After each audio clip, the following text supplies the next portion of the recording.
Meus queridos irmãos, muita paz em nossos corações.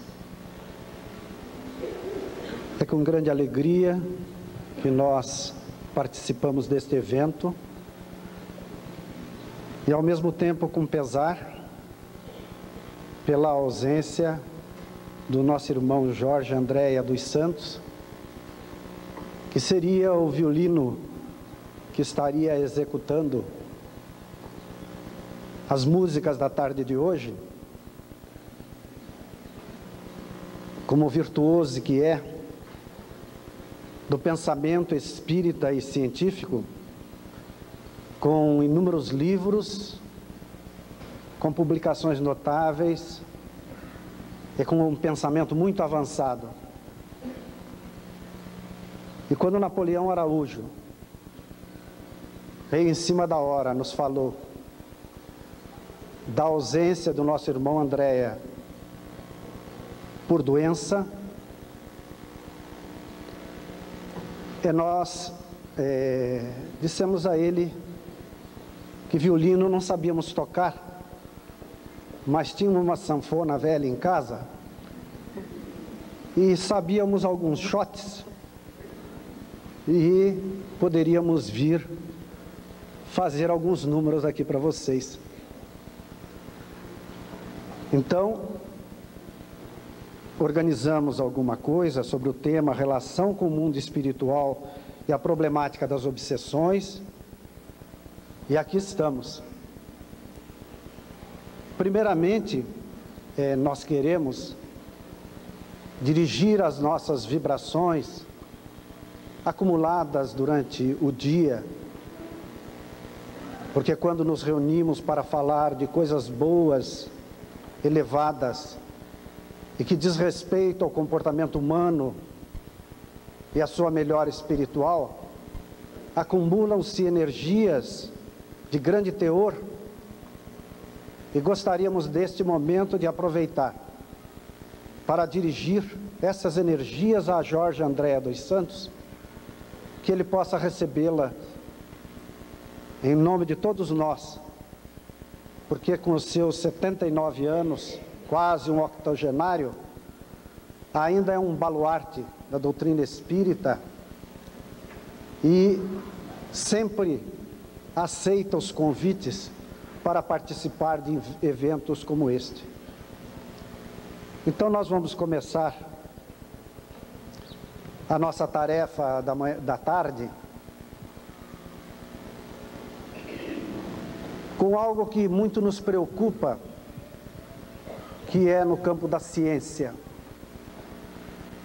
e que nós estranhamos muito e sempre nos indagamos, porque é que, embora as provas que aí estejam, e que popularmente o tema comunicação dos espíritos e reencarnação seja de alcance popular, e mesmo particularmente criaturas que estão no âmbito científico confessem o seu entendimento e a convicção da existência do espírito e da sua sobrevivência, e falem até de reencarnação, a ciência continua negando.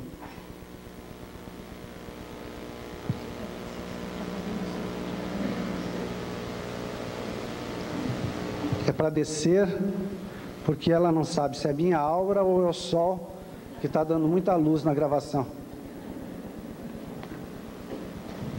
Continua. É luz própria. Então vamos mais para frente, depois que o sol passar eu vou para trás.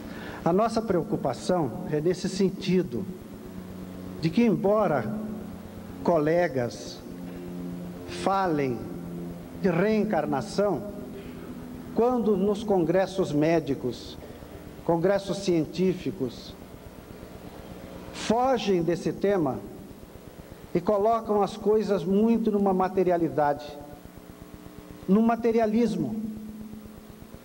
E nós vemos que o conhecimento das coisas invisíveis é da alçada do homem, desse mundo que convive com ele, dos micro-organismos, a partir do descobrimento do microscópio. E investiga-se o micro-organismo, o mundo micro-orgânico, e até as criancinhas entendem, embora não tenham visto. Este mundo que convive conosco e que só através de um aparelho é perceptível ou pela sua manifestação, é da alçada da ciência e de todos. E quando o mundo espiritual que convive conosco, e na expressão do Raul, está ao mesmo tempo em outra dimensão aqui, junto a nós, dá as suas manifestações, dá as suas demonstrações, a ciência escamoteia e foge. E Kardec nos apresentou o microscópio para descobrirmos este mundo que está junto de nós, que é a mediunidade. E, no entanto, a ciência ainda não admite.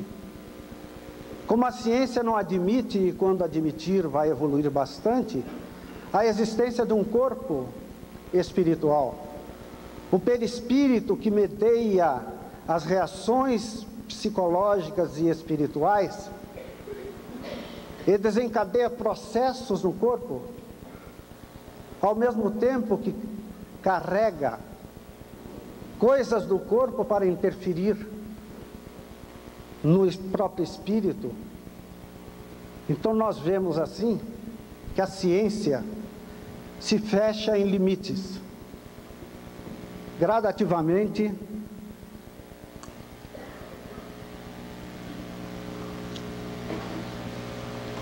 ela vai deixando de lado. Acabou o sol. Ela vai deixando de lado tudo aquilo que ela não pode explicar e se fecha nas suas fronteiras. Mas os fenômenos continuam ocorrendo.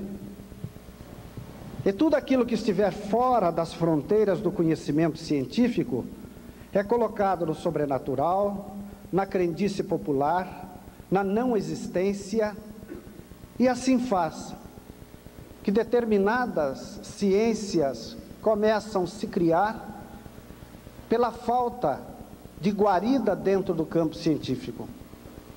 Assim foi a metapsíquica, que quando os fenômenos da mediunidade se tornaram tão ostensivos que foram desafiando o intelecto dos homens e dos pesquisadores, eles criaram uma ciência nova, com nome novo, cheio de denominações esdrúxulas, mas que feneceu quando tentou tirar conclusões,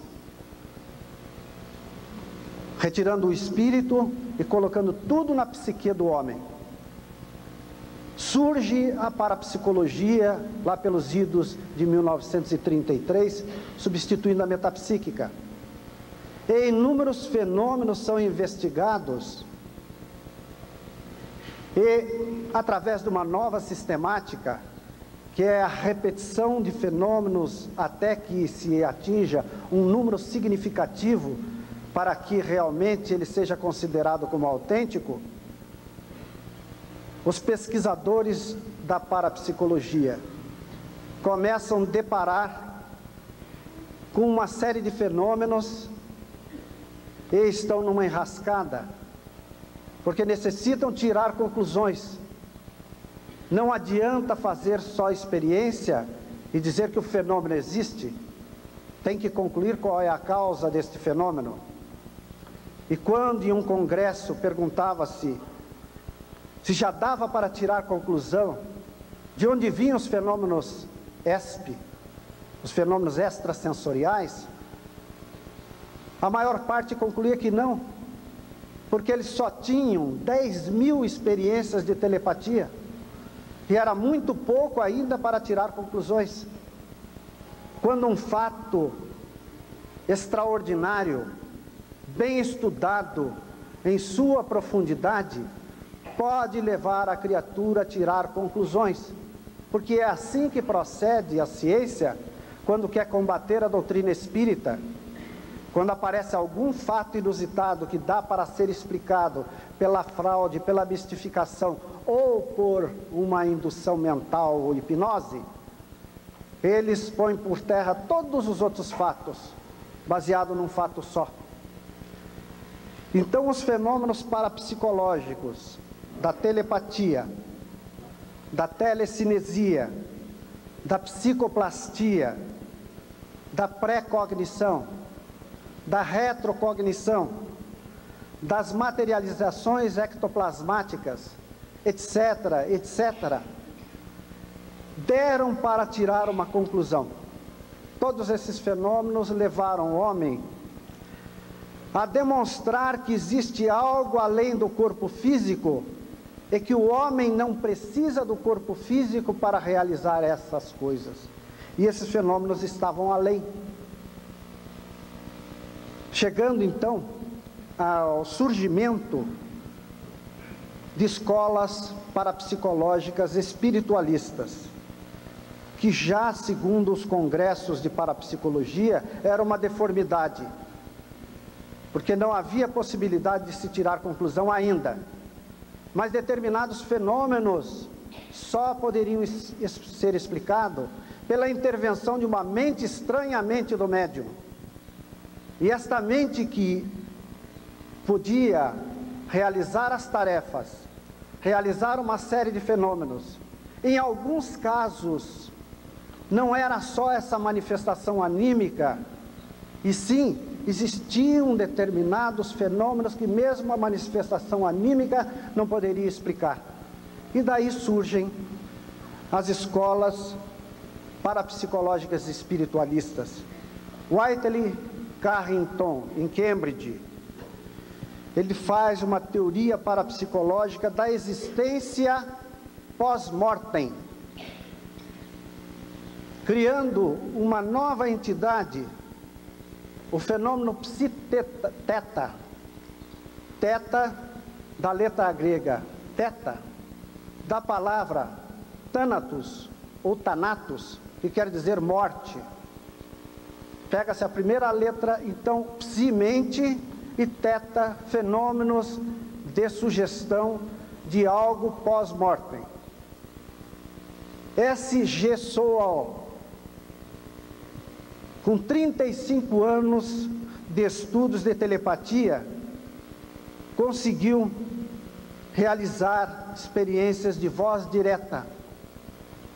Garganta ectoplasmática se formava, independentemente do médium, no ambiente de pesquisa, e realizava o fenômeno da voz direta, não podendo existir explicação através dos fenômenos anímicos desse desdobramento da mente do próprio médium. O próprio criador da parapsicologia, Joseph Bank-Hines, ele, analisando os trabalhos da sua esposa, Louise Hine, ele tira uma conclusão, ainda para um cientista, com todas as reservas. Determinados casos sugerem a participação de um ser extracorpóreo. Vendo as experiências que Louise Hine fazia, somente a explicação de uma mente extracorpórea, independentemente da mente do médium, do dotado, do sujeito da metapsíquica, é que poderia ter uma explicação racional. E nós passamos a primeira transparência, que é uma conclusão extraordinária de R. Price, catedrático de lógica da Universidade de Oxford.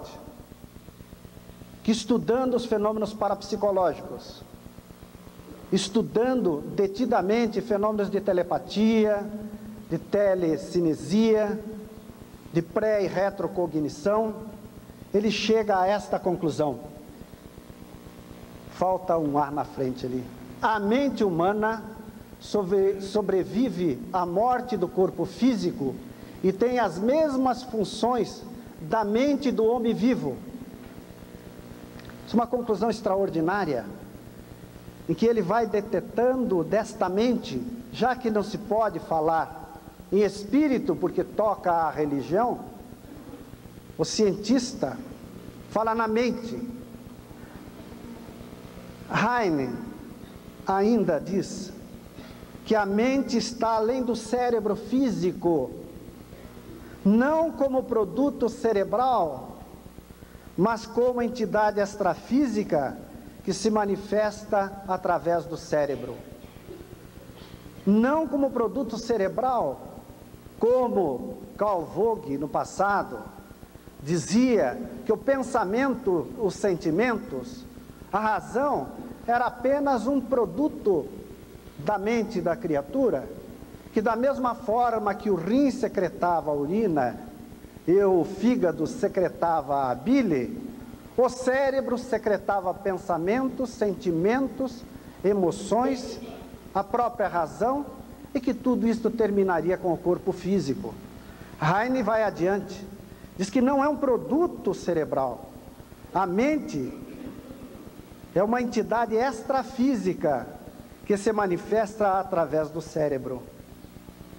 E com Harry Price e com essa expressão de Heine, nós podemos concluir que se a mente tem todas as funções do homem vivo em plena liberdade, para nós, mente e espírito é uma coisa só. Porque a mente é a expressão do espírito. E espírito, mesmo que nós utilizemos apenas a palavra mente para ficar dentro da ciência, há de ter uma destinação. Há de existir alguma coisa além do corpo físico e do mundo material, onde esta mente vai estar. Pode desligar. A ciência tem uma idiosincrasia pela palavra espírito, porque espírito é da religião.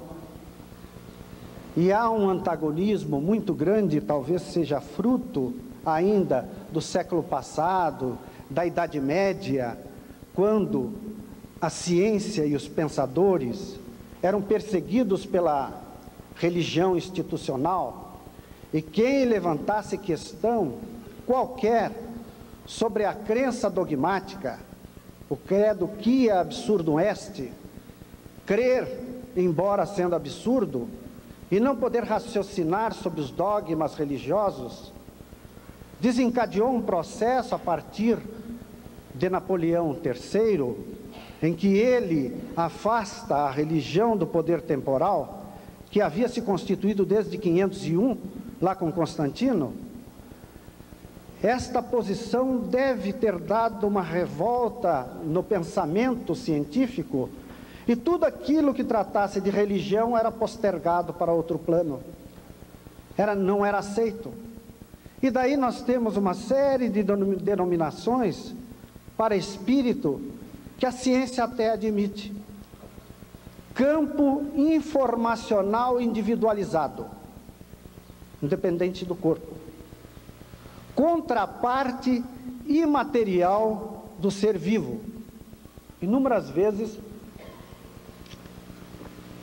a gente vê essas expressões. Substrato abmaterial remanescente. Mas vai achar nome complicado no outro canto? A ciência tem a mania de denominar com nome difícil coisas do corriqueiro, porque é muito ruim o povo entender de coisas científicas. Então tem criar uma denominação que fica num meio só científico para coisas que é do trivial, do dia a dia, das comadres falam uma com a outra, e que a religião trata desde antanho, substrato abmaterial remanescente. Remanescente do quê? Do corpo, naturalmente. Então sobrevive à morte do corpo físico. E agente teta da parapsicologia. Este agente que é uma mente extracorpórea e que realiza uma série de fenômenos e que somente enquadrando dentro desta classificação de psiteta, porque a parapsicologia classifica os fenômenos em psigama, psiteta e psicapa. Gama, da palavra gnosis, que quer dizer conhecimento, psigama. Então seriam os fenômenos de efeitos inteligentes de Kardec. Psicapa, da palavra capa, primeira letra da palavra kinesis, que quer dizer movimento. Psicapa seriam os fenômenos de efeitos físicos. E classifica psiteta, o teta, a primeira letra da palavra thanatos, quer dizer morte, para dizer dos seres que já passaram pela morte. E esse agente teta, então, satisfaz a parapsicologia, sem se falar em espírito. E nós, quando escrevíamos o nosso resumo, lembrávamos de uma senhora que estava muito tranquila, depois que foi consultar um parapsicólogo, e ela que estava com umas perturbações, defeitos físicos em sua casa, depois de ouvir esse parapsicólogo, ela tranquilizou-se e chegou e nos falou, diz, não, aquilo não tinha nada de sobrenatural, era apenas um agente teta que estava se manifestando as suas energias lá em casa. Estava solucionado o problema. E daí ela virou para o lado e dormiu tranquila. Como poderia fazer com um colega nosso, que viajando em lua de mel com a esposa, que era espírita, da Sociedade Espíritos Mensageiros da Paz, deitaram no hotel e de repente a luz estava acesa. Aí ela chamou-o, ele acordou-se e disse, poxa, mas levantou-se e apagou a luz. Dormiram de novo e a luz acendeu. Aí ela apavorada já, porque mulher tem mais medo do que homem. Quer dizer, homem tem medo, mas não pode demonstrar, né? Senão o machismo. Então ele levantou-se naquela coragem dele, foi lá, apagou a luz e virou-se para ela. Diz, olha, se acender de novo, é um espírito. Deitou-se e a luz acendeu. Aí ele olhou para ela e disse, olha, é espírito mesmo, eu sou católico, não acredito na intervenção dos espíritos, então é com você. Virou-se para o lado e dormiu. Diz ele que dormiu tranquilo, enquanto ela, de olho arregalado, não foi apagar a luz. Então é um agente teta que está se manifestando, tranquilo, é um espírito. Ai, Deus me livre, espírito não. Nós estamos comemorando 130 anos do livro O Céu e o Inferno, ou A Justiça Divina segundo o Espiritismo. É um repositório de informações e que Kardec fez uma pesquisa científica, porque a pesquisa sociológica do mundo espiritual que Allan Kardec faz é científica, para tirar conclusões extraordinárias sobre a vida no mundo espiritual. E muita gente desconhece esse livro, acha que espiritismo não é ciência, acha que Kardec foi apenas um secretário dos espíritos, e quem lê a Revista Espírita em seus vários números, vê o trabalho extraordinário de Allan Kardec. E como Divaldo colocou ontem, todas aquelas coisas que passavam pelo cunho da popular, das tradições, do conhecimento, Kardec filtra nessa pesquisa do mundo espiritual para tirar as leis do mundo espiritual. E 138 anos de O Livro dos Espíritos e 130 anos de O Céu e o Inferno nos permitem dizer que Kardec recolocou os espíritos no seu devido lugar, tirando da superstição, tirando do maravilhoso, tirando do sobrenatural, para as coisas racionais próprias da criatura, para que ela tire conclusões e saia daquele pátio de milagres que muita gente quis transformar a doutrina espírita, em que as curas e as manifestações se dariam apenas para o corpo físico, e fica a mensagem maior que os espíritos trouxeram com responsabilidade, com dignidade, com carinho, de que a mensagem é muito maior do que apenas o atendimento do corpo físico. Se as cirurgias espirituais acontecem, é para despertamento da alma. Se as receitas mediúnicas aparecem, é para atender a alma. Se criaturas através do passe da água fluidificada têm melhora, é para despertamento de algo mais, além do seu bem-estar físico. É esse despertamento espiritual e que Kardec traz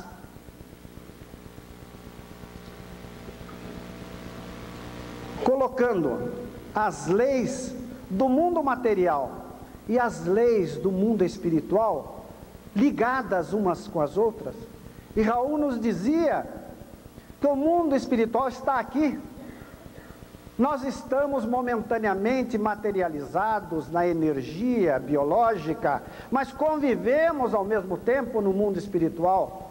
Nós não saímos de lá para vir para cá, nós estamos juntos. E eles que não têm o veículo biológico de manifestação, estão junto conosco, estão participantes, estão interferindo, estão juntos.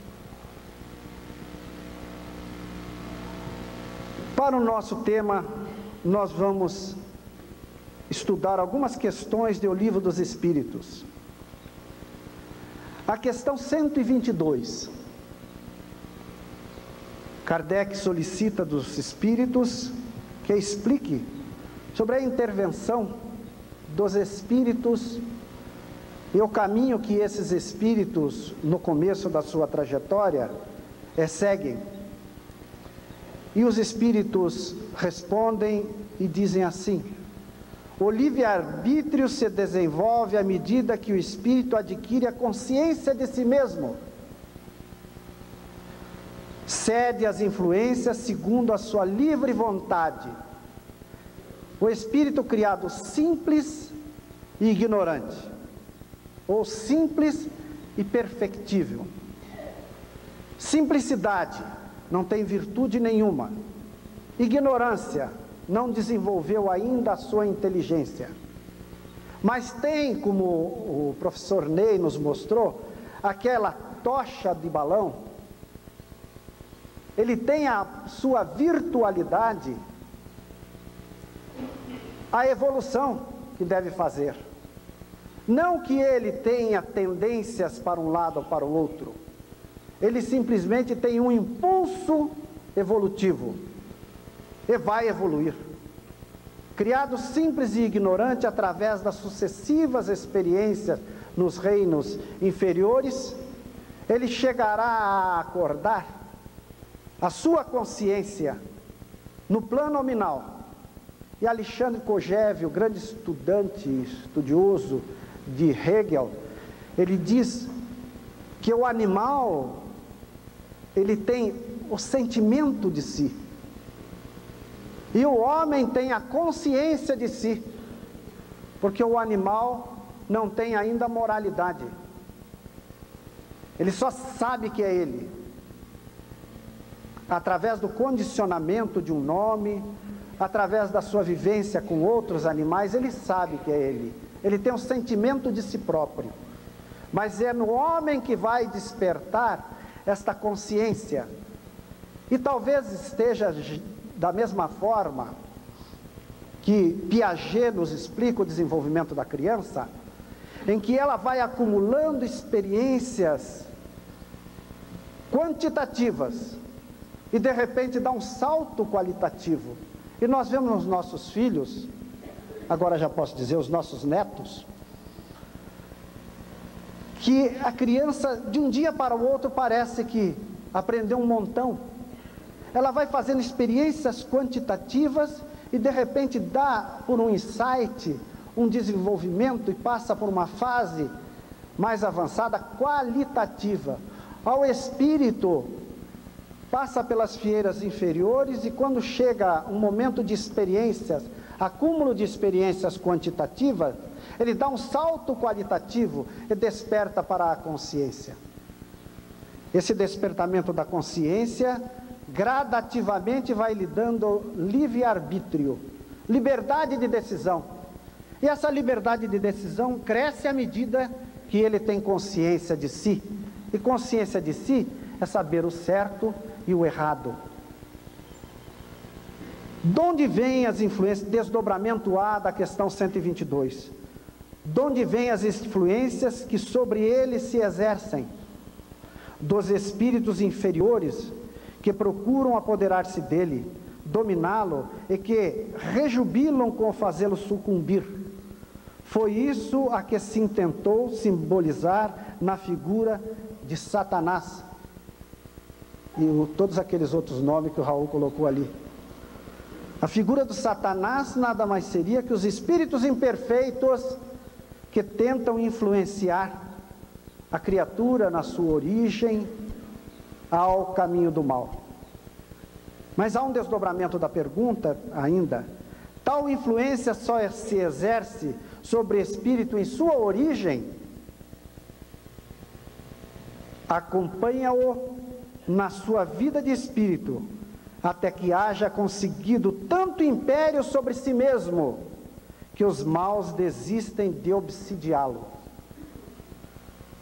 Até que tenha conseguido tanto império sobre si mesmo, que os maus desistem de obsidiá-lo.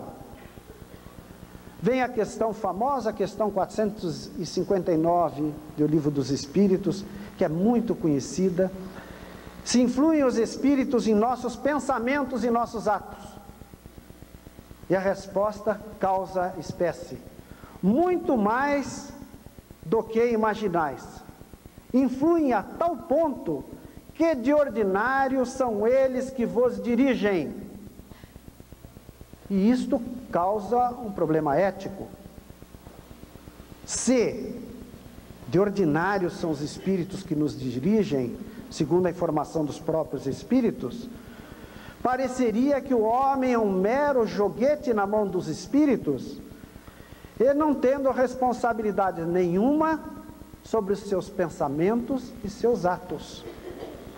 Mas a questão 466 esclarece: desde que sobre ti atuam influências más, é que as atrais, desejando o mal.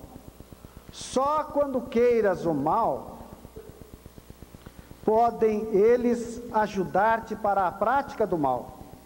Mas outros também te cercarão, esforçando-se por te influenciarem para o bem, o que estabelece o equilíbrio da balança e te deixa senhor dos teus atos. Não adianta a gente colocar a culpa no espírito obsessor, porque da mesma forma que existiam os espíritos tendenciosos querendo nos conduzir para o mal, existem os espíritos bons que nos assessoram, buscando nos intuir para o bem. E o fiel da balança é a nossa vontade, vontade que aumenta à medida que nós temos consciência de nós mesmos.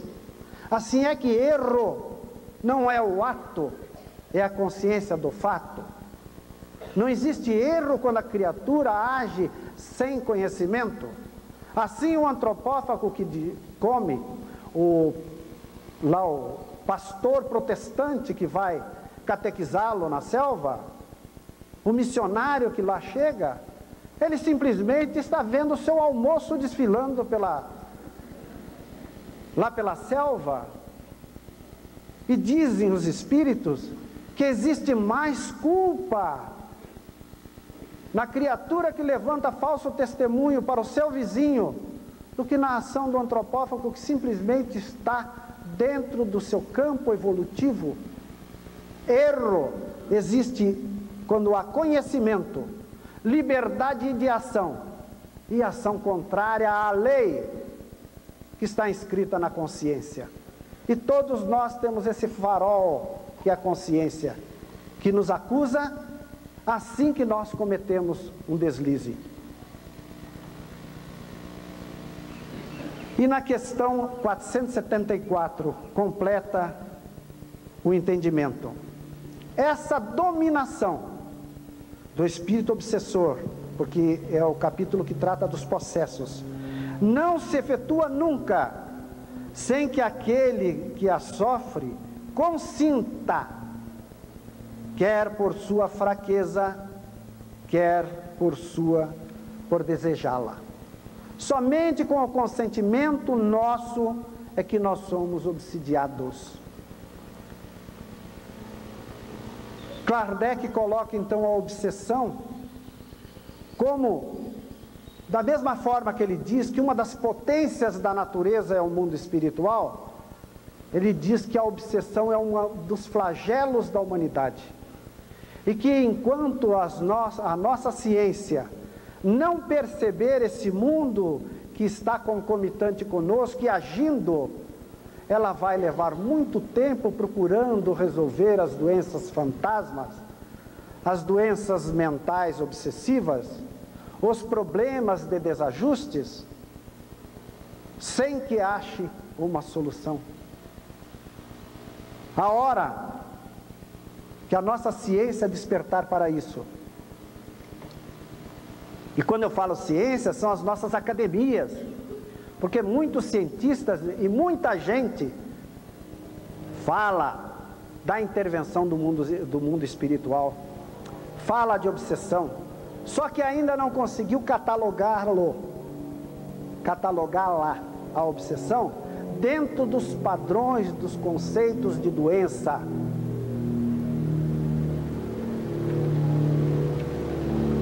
Então vamos começar com as nossas transparências. Definição de obsessão.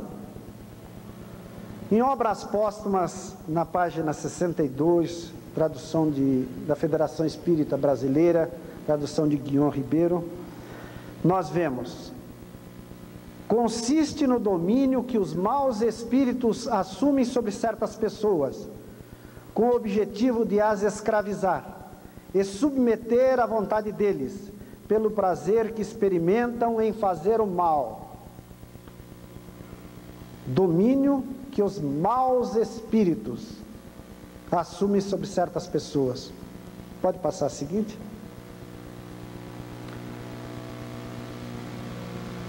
Em a Gênese, capítulo 14, item 45, é a ação persistente que um espírito mau exerce sobre um indivíduo. Antigamente, quando nós líamos isso, espírito mau, eu achava que era uma maldade. Maldade chamar o espírito de mal, porque é espírito ignorante, e assim com aquele coração caridoso, porque dentre a aula do nosso professor Ney hoje, eu fiquei muito satisfeito, porque não me encaixei em nenhuma aqueles defeitos que ali, quase espírito puro, ali ó, até pelo contrário, nós saímos comentando como nós nos encaixamos em uma porção de coisa, até de jogar o papelzinho de bala pela janela do carro. E é muito justo, questão de justiça, que se nós sujamos, alguém vai ter que limpar. Então, não, mas tem gente paga para isso. Mas não para limpar as nossas sujidades. Nós temos que colaborar. Nessa ação persistente, então, o espírito mau, bonzinho, que era ignorante. Não, o espírito é mau. Não é um espírito ignorante. Espírito ignorante é um espírito insciente, que não tem conhecimento. Ele sabe, e ele sabe onde atacar. Ele conhece a sua vítima. Ele conhece e tem acesso a essa sua vítima, porque existe esta ligação. E o espírito é mau, ele sabe, ele age com maldade. Ele é ignorante do bem. É ignorante da lei do perdão, do amar aos semelhantes. Isso ele é ignorante, mas é um espírito mau. E é um espírito mau que exerce seu domínio sobre um indivíduo, é a obsessão. Pode passar a seguinte.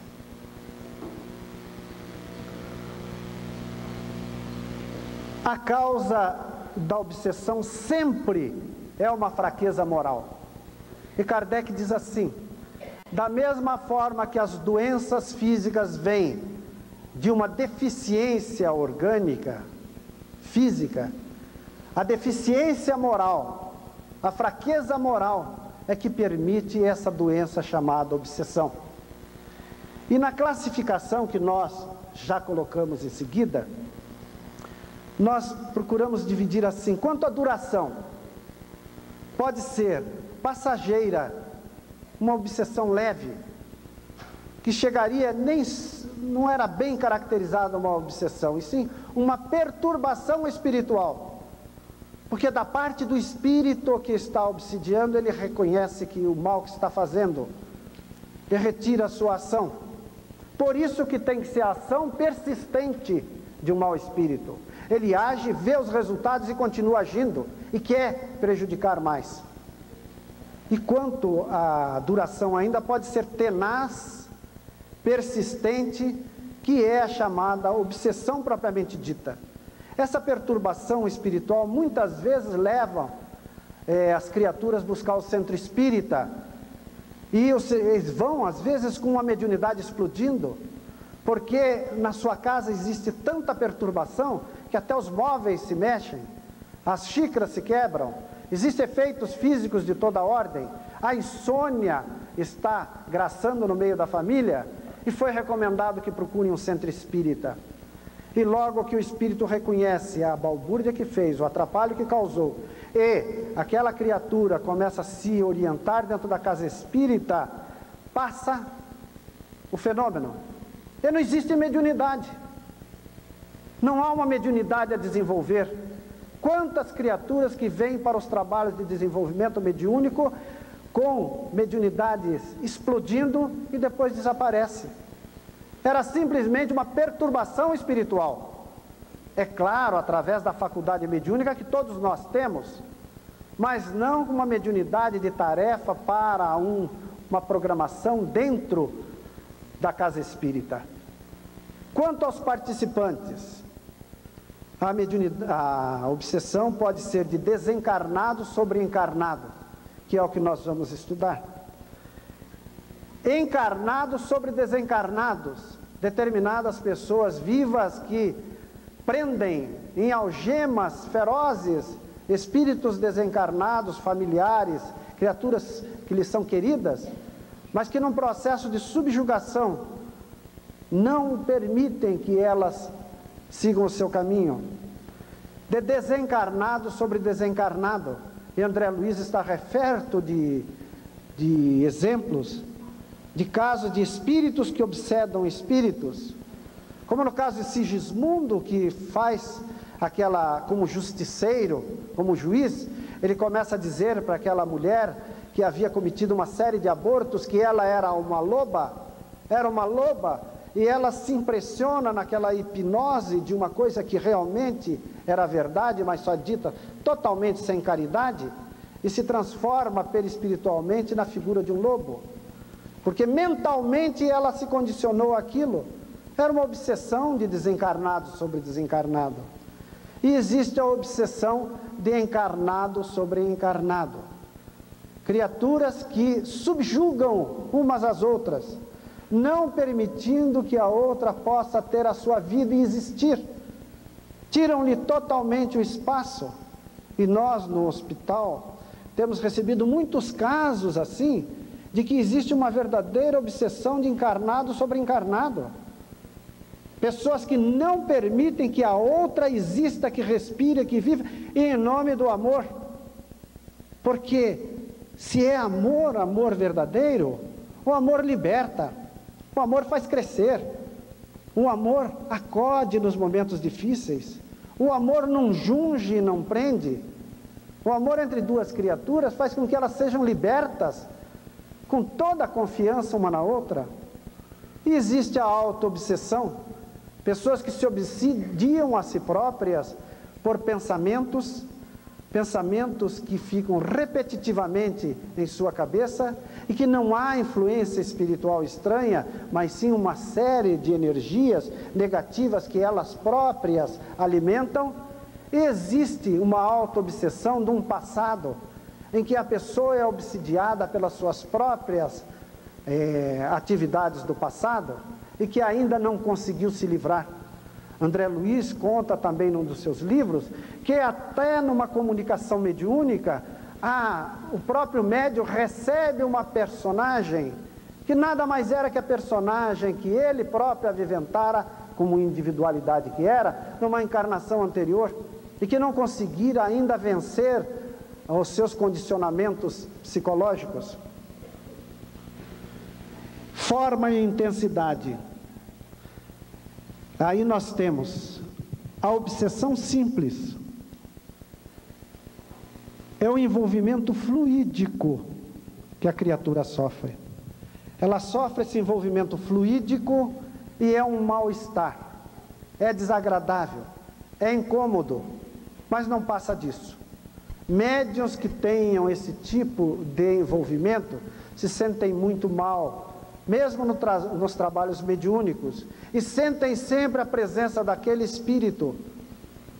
E o tratamento para esse tipo de obsessão simples, é ter paciência, é cansar a paciência do espírito, é não se embair com as mensagens que o espírito traz, e sim procurar gradativamente se desvencilhar dessas vibrações, desse envolvimento fluídico que o espírito obsessor está trazendo para o médium, o obsidiado. Domínio do pensamento, domínio da inteligência, que é além do envolvimento fluídico, o espírito consegue uma ascendência sobre a mente do obsidiado, fazendo com que ele admita os seus pensamentos, as suas ideias, como coisa muito normal. E a gente vê pessoas fanatizadas, completamente obsidiadas, fascinadas por coisas que a gente acha um absurdo. Como é que tão inteligente não percebeu aquilo? É uma inteligência dominada por essa fascinação. E nós poderíamos até historicamente lembrar 3 vultos que talvez fossem fascinados. Nero foi um dos governadores de Roma, o imperador Nero, que teve um maior desenvolvimento nas artes e nas coisas belas, um crescimento de Roma maravilhoso na primeira parte da sua vida. Depois ele se envolve num orgulho, numa vaidade, num personalismo, e começa a ter aquelas visões de espíritos, chegando ao cúmulo de cometer os assassínios que ele cometeu. Não teria sido fascinado por ideias espirituais, um domínio da sua inteligência, se na primeira fase ele foi tão bom, para de um tempo em diante ele se tornar um verdadeiro acelerado, em que se achava ele e Deus iguais. Depois de Nero, nós pensamos em Napoleão. Napoleão também. Napoleão Bonaparte teve um desenvolvimento extraordinário conseguiu levantar a França, mas o sonho de dominação apareceu de um tempo em diante, e segundo os espíritos, Napoleão Bonaparte tinha uma missão importantíssima, que era para o advento de Allan Kardec e da doutrina espírita. E, no entanto, se tornou num general bélico, mas tão fascinado estava, que só poderemos entender assim, alguém que tinha toda este ardil bélico, se lança para a Rússia, sem apetrechos algum para enfrentar o frio, e é destruído o seu exército pelo general Inverno. Como é que alguém, uma raposa, que traça os planos maravilhosos de dominação, não há de pensar numa coisa tão simples? Fascinado, porque ele se julgava imbatível. E Hitler, Adolf Hitler, que também foi alguém que teve no seu primeiros anos de governo um desenvolvimento extraordinário da Alemanha, não só nas artes, na cultura, nas ciências, e de repente resolve ser o dono do mundo. E os três casos iguaizinhos, todos tentando ser dono do mundo, neste espírito de egoísmo, de orgulho, de vaidade ilimitada, não teriam sido fascinados? E finalmente, a subjugação, ou seja, o domínio da vontade. Aí já não é um enredamento pela inteligência, mas sim a dominação da vontade. Mesmo que a criatura não queira, ela faz. Ela é subjugada. Uma subjugação moral pelos atos inconsequentes da criatura, ou corporal, física. E quantas vezes nós vemos pessoas nas ruas que estão gesticulando com os espíritos ou dirigindo o trânsito, não serão subjugados na sua vontade? E Kardec cita no Livro dos Médiuns aquele rapaz que de repente se prostrava de joelho diante de uma moça, ele fazia declarações de amor, mas ele sentia que nos seus joelhos ele não conseguia se segurar, se ajoelhava para se declarar a ela. Uma subjugação corporal. Algumas más línguas diziam que o obsessor dele era o protetor da moça, já estava passando o tempo de casar, então que obrigava o rapaz a pedi-la em casamento. Mas isso são as más línguas. E nós vemos a subjugação moral e corporal. Criatura que quer, mas não consegue, porque é dominada por uma outra vontade. E essa vontade é maior do que a sua. Pode passar a próxima? Põe água que acabou. Eu não sou Volkswagen. Tá bom.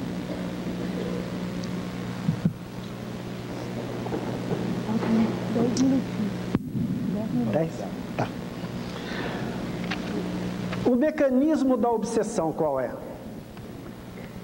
O espírito obsessor tem um ascendente moral sobre o espírito obsidiado.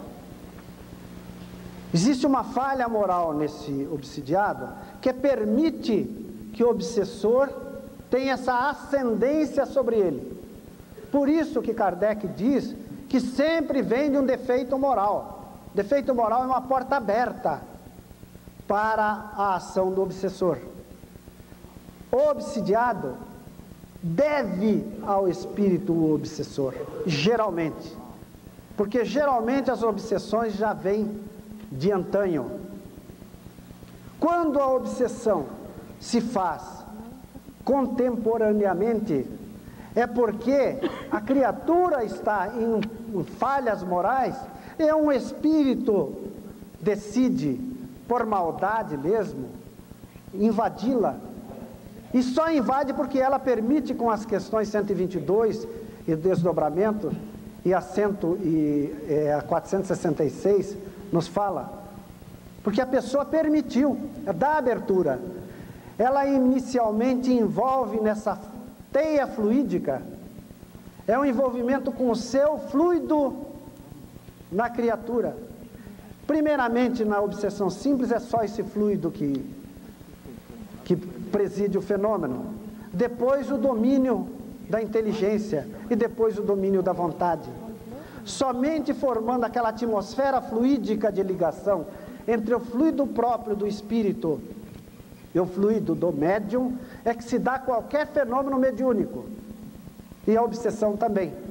Se não houver afinidade, se não houver ligação, se não houver trocas energéticas nesses fluidos que correm de um para o outro, não vai se formar a atmosfera fluídica ou psíquica que permite o pensamento ou a vontade e as sensações passar do espírito para o médium ou obsidiado.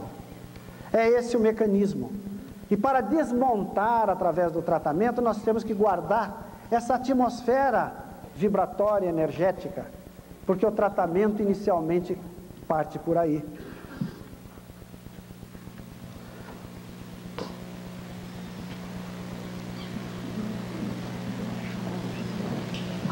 Tratamento da obsessão. Reforço moral. O reforço moral é necessário. Se é a falha moral que permite que o homem esteja à mercê dos espíritos, o seu reforço moral vai permitir que ele comece o seu tratamento contra a influência negativa dos espíritos. E hoje de manhã o professor Ney deu todo um tratado de reforço moral. Ele apresentou-nos de uma forma magnífica e de uma forma sistemática, dentro de um esquema, o que é desenvolver o hábito, porque nós aprendemos por repetir sucessivamente as coisas, e o hábito é necessário para que nós nos reforcemos moralmente, contrapondo aos pensamentos negativos a nossa ação e desenvolvendo pensamentos positivos, bons, melhores, cada vez mais cristãos. E um tratamento específico, e Allan Kardec nos orienta, e aqui é um tratamento da obsessão segundo o Espiritismo. Existe uma série de trabalhos, de tratamentos que se faz por aí, em nome da mediunidade, mas que não está respaldado no tratamento da obsessão que Allan Kardec nos apresenta. Tratamento específico, uma ação mecânica. Há necessidade da retirada dos fluidos maus com os quais o espírito envolveu aquela criatura. E uma ação inteligente, junto ao obsidiado e junto ao obsessor, porque a doutrina espírita quer ganhar sempre. O tratamento espiritual, espírita, quer ganhar tudo. Ela não é paternalista, ela não vai tomar a si as dores do obsidiado e ir contra o obsessor criminoso que está maltratando o obsidiado, porque entende que nada mais se trata do que um processo, e dentro desse processo, obsidiado e obsessores estão na mesma faixa. Ela quer ganhar os dois, então faz uma ação inteligente para acabar com a obsessão, junto ao obsidiado e à sua família, e junto ao obsessor. Junto ao obsidiado e à sua família,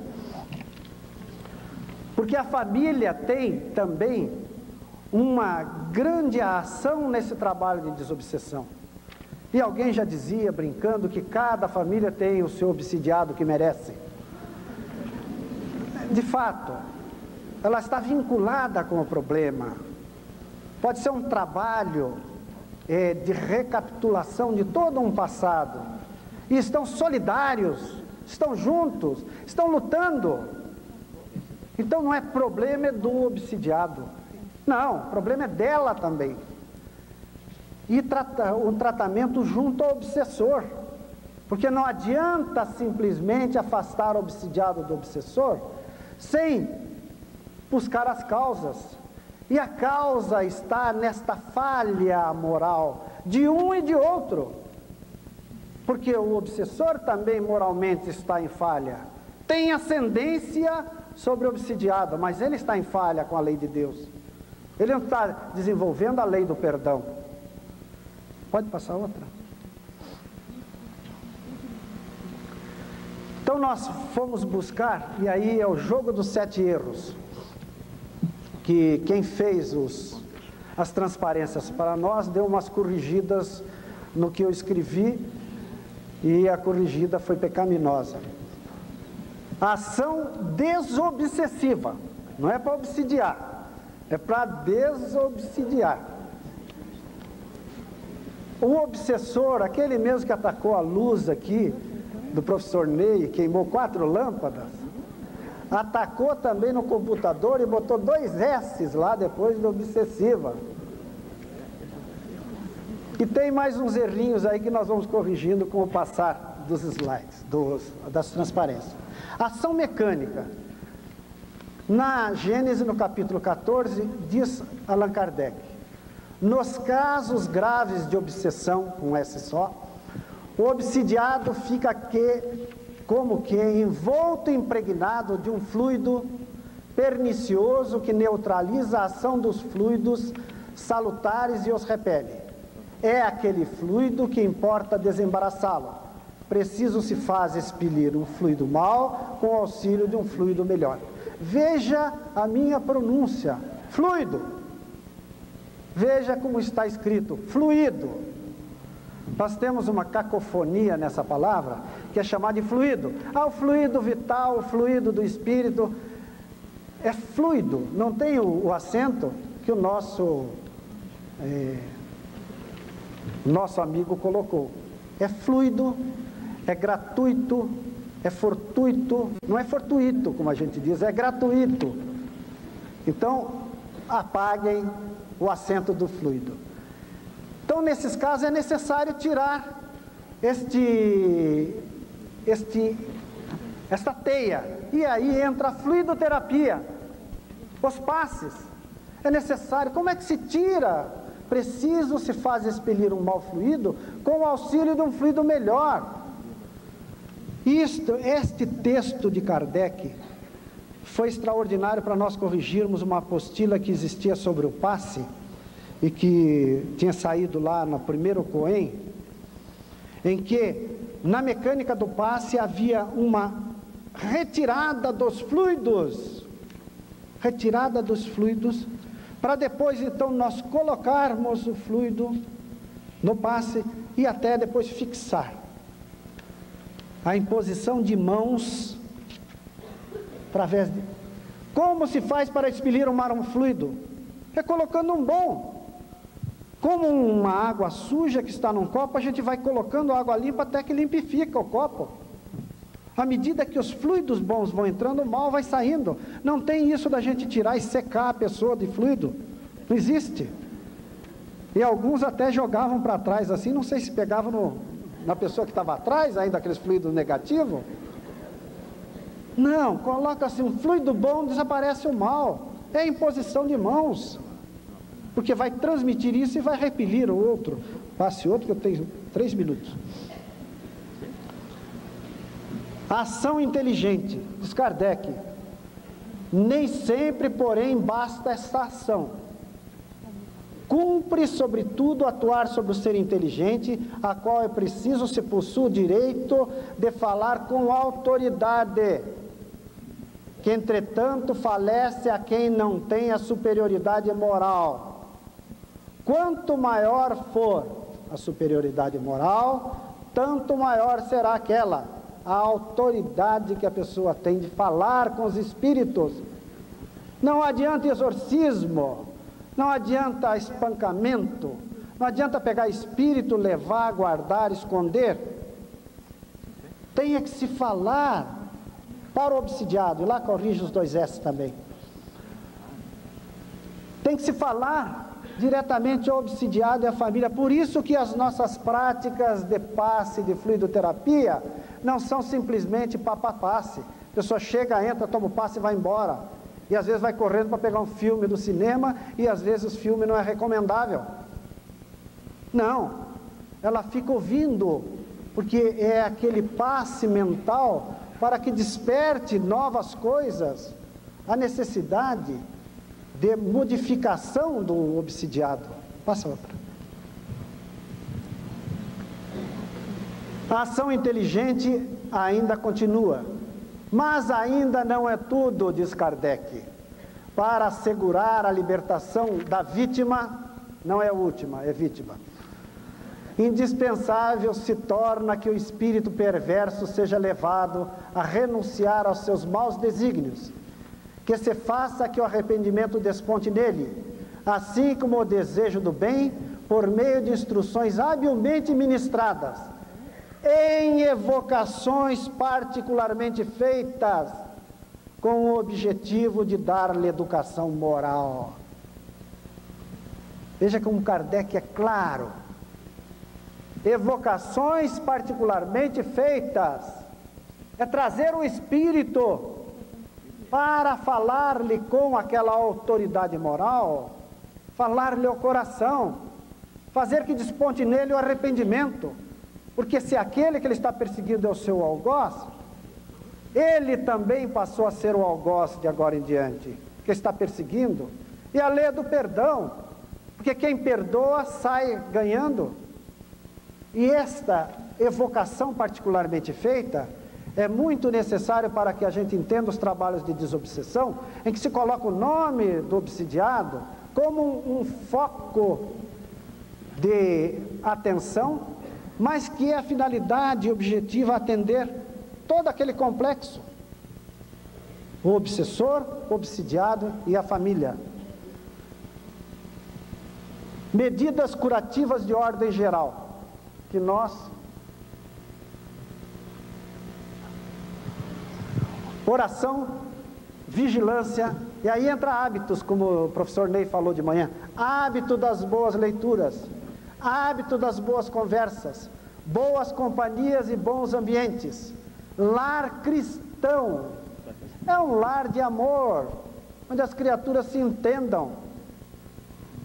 Exercício das virtudes e dos bons sentimentos, reparação do mal, direta ou indiretamente.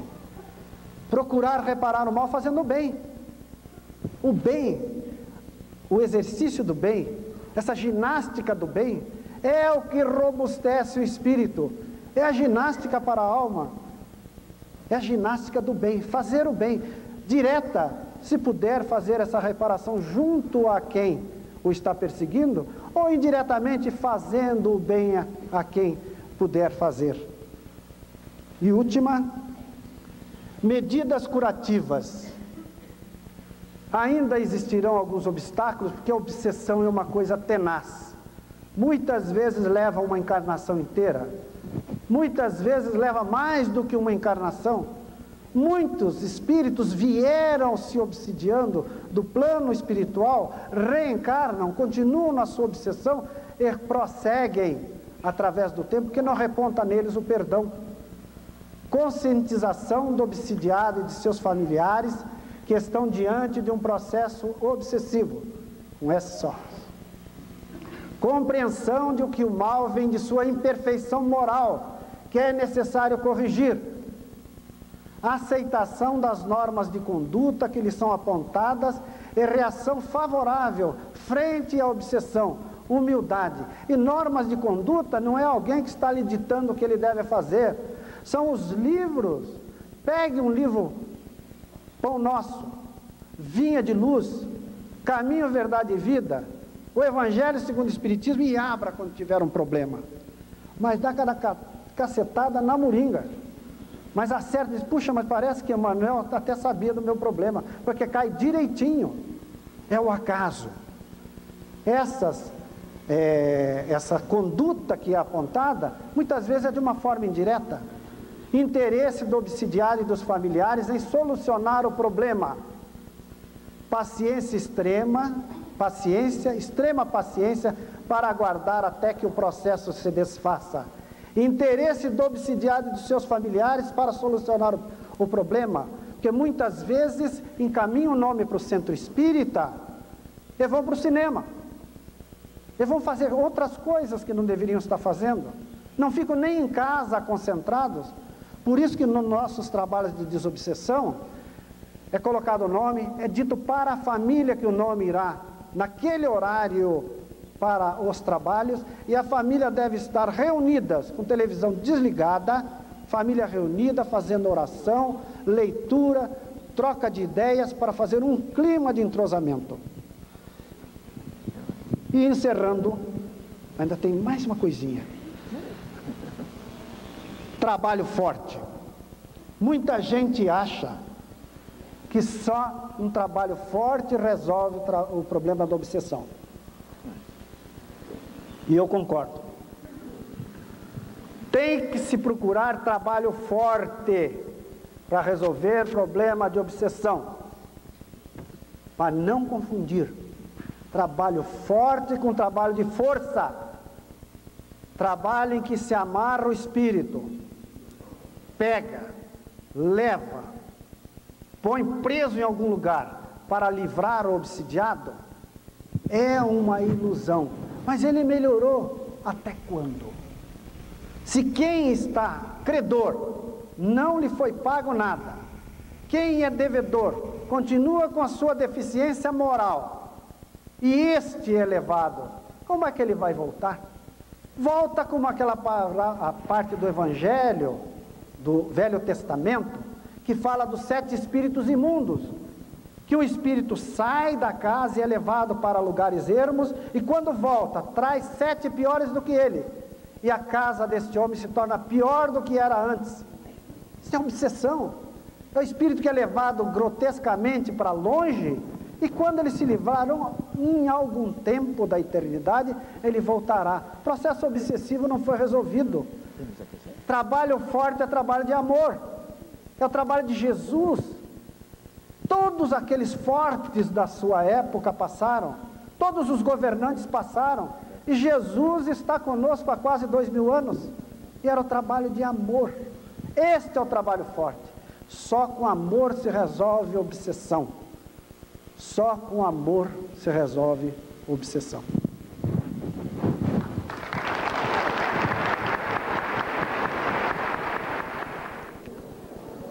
Obsessão com criança. Como se explica? Como agir para o tratamento?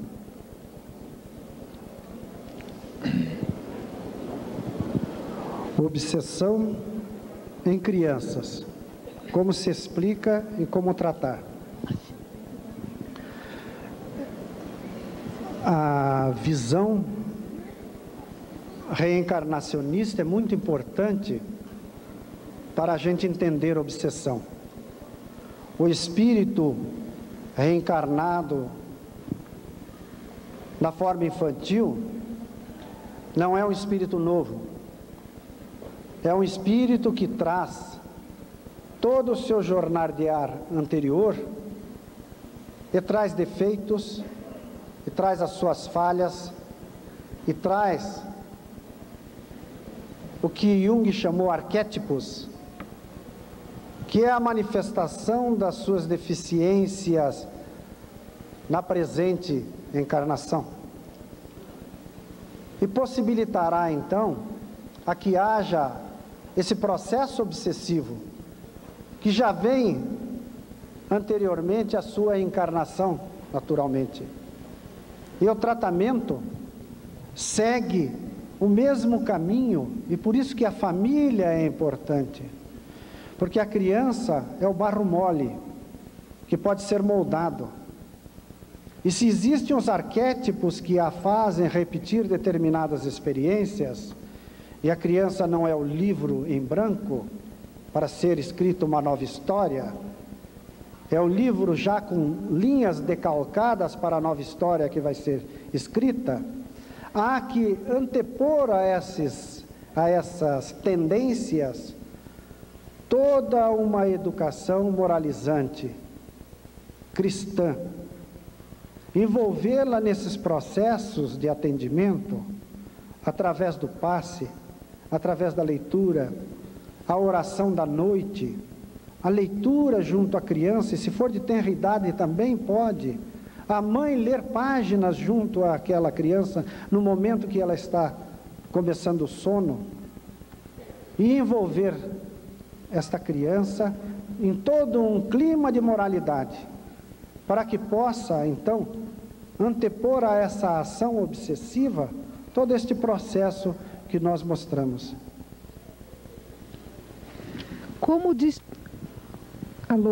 Como distinguir a doença mental da obsessão? Sempre que há doença mental, há obsessão? Amanhã, provavelmente, nós vamos poder dar umas pinceladas nesse assunto.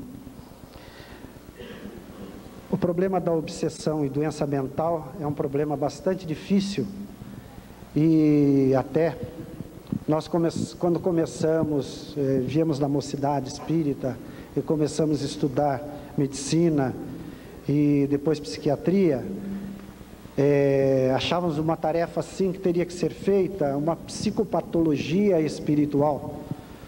Então, que houvesse uma psiquiatria espírita baseada numa psicopatologia em que identificaria os processos obsessivos, distinguindo perfeitamente do processo mental da doença física. E à medida que a gente foi estudando e entramos numa visão do homem mais holística, a gente vê como há uma dificuldade muito grande de caracterizar o que é a influência obsessora do que são as reações psicopatológicas da criatura proveniente de doença mental. Porque as reações são as mesmas. Se é um violão tocado por alguém que entende, ou se é um violão que alguém tira um som apenas, o violão é o mesmo e o som vai sair da mesma forma. A causa é que é diferente. E nos nossos estudos, e nós temos lá no Hospital Bom Retiro, o serviço de assistência espiritual, que é dirigido pelo nosso irmão Rubens Santos, que estava aqui, acho que já fugiu, foi para outro lugar. O Rubens Santos, nós encaminhamos determinados nomes em que há uma resistência no tratamento. Trata-se o paciente dentro das modalidades da psiquiatria, faz-se todo o trabalho dinâmico que nós temos no hospital e não se consegue uma solução, e é um caso que vem se arrastando, e nós mandamos o nome para os trabalhos de desobsessão, para uma consulta ou para um atendimento. E para surpresa nossa, espírita de quase 40 anos, determinados casos que nós juraríamos que é apenas patologia, porque se enquadra direitinho no CID, no DSM 2, 3, 4, etc., a gente vê que se manifesta uma situação que nos surpreende. E o resultado qual é? E daí é que a gente conclui que houve a intervenção, a melhora do paciente. Nós tivemos uma paciente que é até um estudo e foi motivo de uma apresentação em São Paulo, de toda a equipe do Bom Retiro, em que tudo que se deu para ela, outros colegas, outros psiquiatras em outras clínicas, nada a melhorou. Nada conseguia fazê-la melhorar. Eu entrei com homeopatia indicada para o caso, estava lindo o caso, não adiantou. Até que, no trabalho de desobsessão, surgiu a história dela de um perseguidor. E um perseguidor que a perseguia por amor, e que não admitia essa reencarnação dela e essa convivência com o outro marido, e queria, nesse amor desequilibrado, submetê-la o tempo todo. E ela ia, melhorava, seguia um certo tempo, de repente descambava novamente e era internada. E à medida que ele foi esclarecido, ele dá uma mensagem extraordinária de renovação e de paz. Ele traz uma mensagem que tocou a sensibilidade de todos nós, de um espírito arrependido do que tinha feito e que marcharia no seu crescimento moral.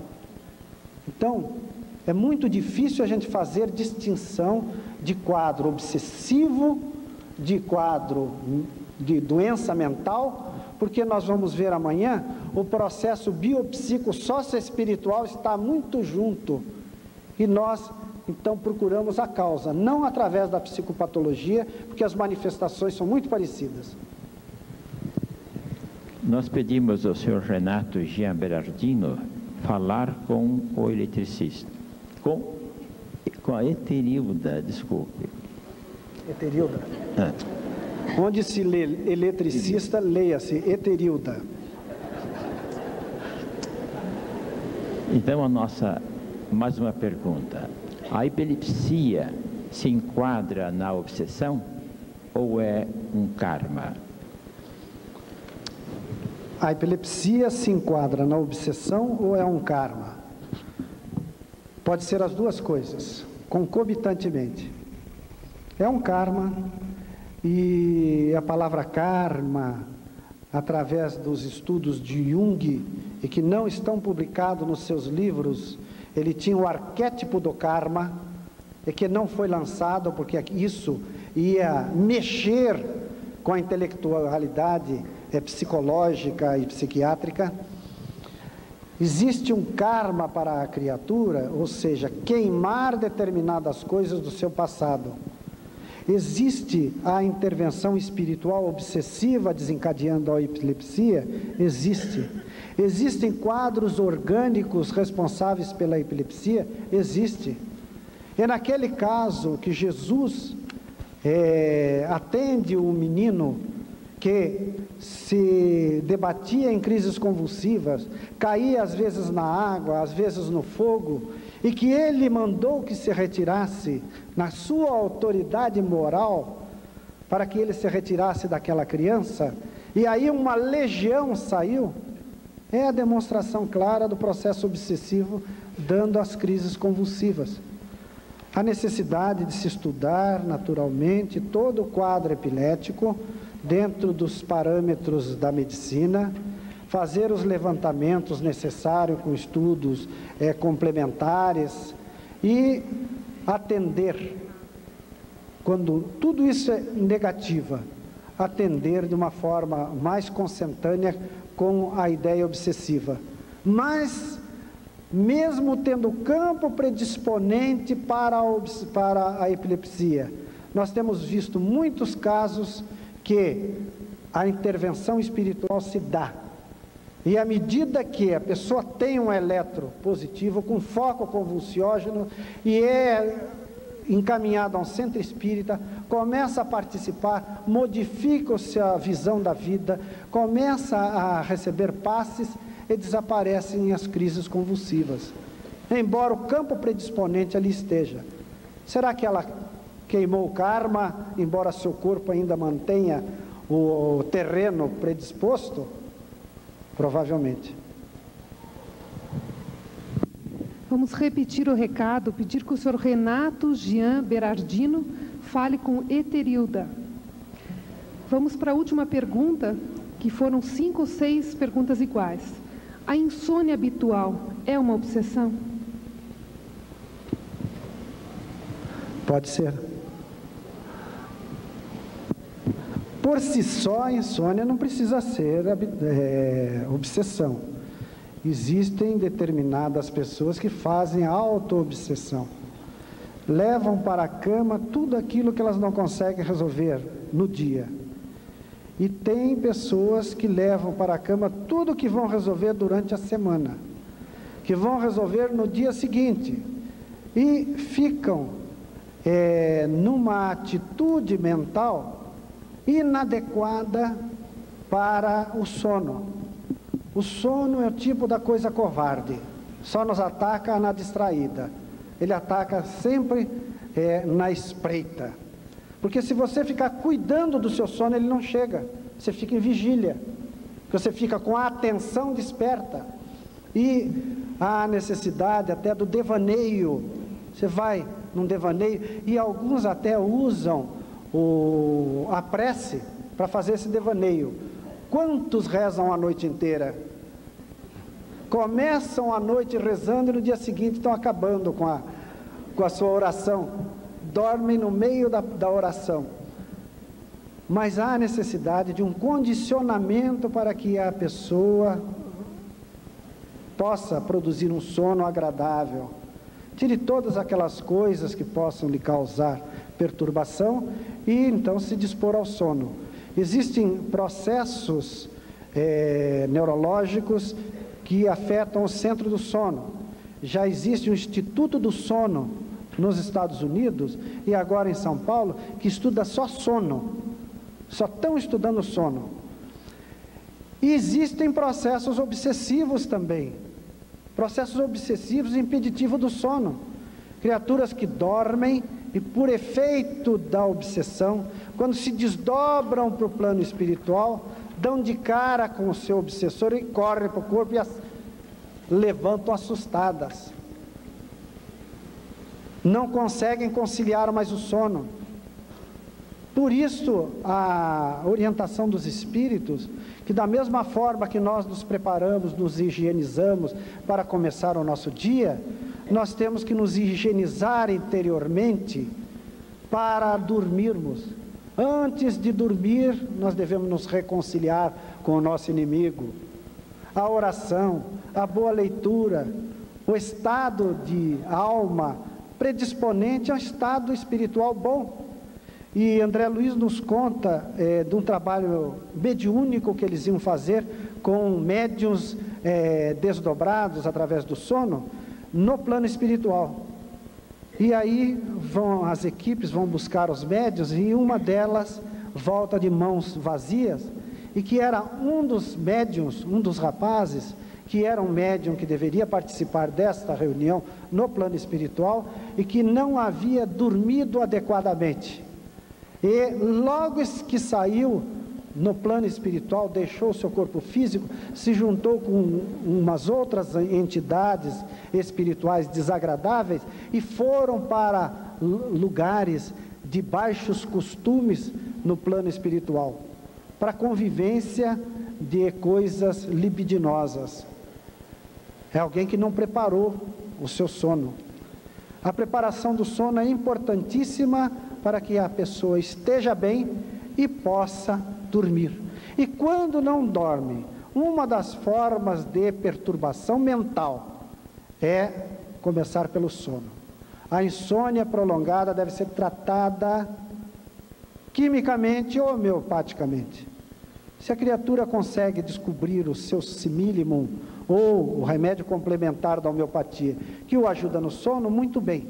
Se não consegue, lance mão no remédio que a faça dormir, porque pior do que usar uma medicação ou aquele medo da dependência é ficar acordado a noite inteira, porque vai desgastando o sistema nervoso e dando mais ensejo à obsessão, à perturbação espiritual.